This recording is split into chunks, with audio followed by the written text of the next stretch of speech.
À Hong Kong, les vols ont décollé comme prévu ce mercredi matin après que plusieurs jours de manifestations ont causé un grand nombre d'annulations. Des violences ont eu lieu dans la nuit de mardi. La foule a attaqué un touriste et un reporter de la partie continentale. Certains témoins peuvent trouver les images suivantes troublantes. Dans la soirée de mardi, les manifestants s'en sont pris à au moins 2 personnes pendant des affrontements violents à l'aéroport international de Hong Kong. Un homme vêtu d'un t-shirt noir a été suivi puis entouré par des émeutiers et attaqué.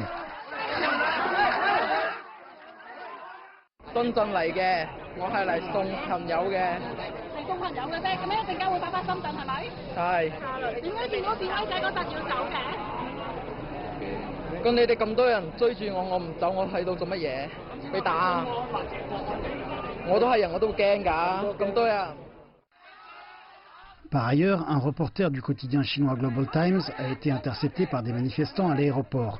Fu Guohao a été attaché à un chariot de bagages après avoir été identifié comme étant un journaliste de la partie continentale de la Chine et son gilet jaune de presse a été déchiré. Les manifestants l'ont frappé, traîné et ont crié pour qu'il soit pendu.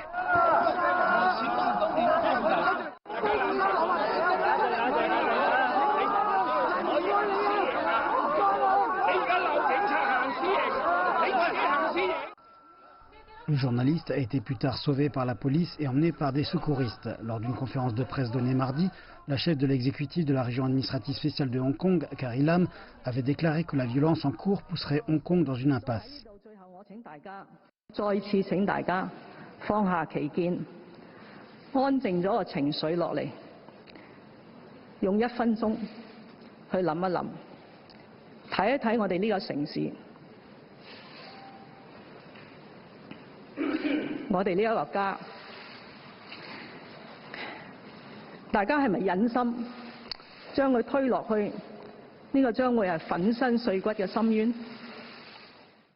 Aussi mardi, la Chine a réfuté plusieurs remarques d'hommes politiques américains concernant le dilemme hongkongais en disant que ces commentaires distordaient la vérité.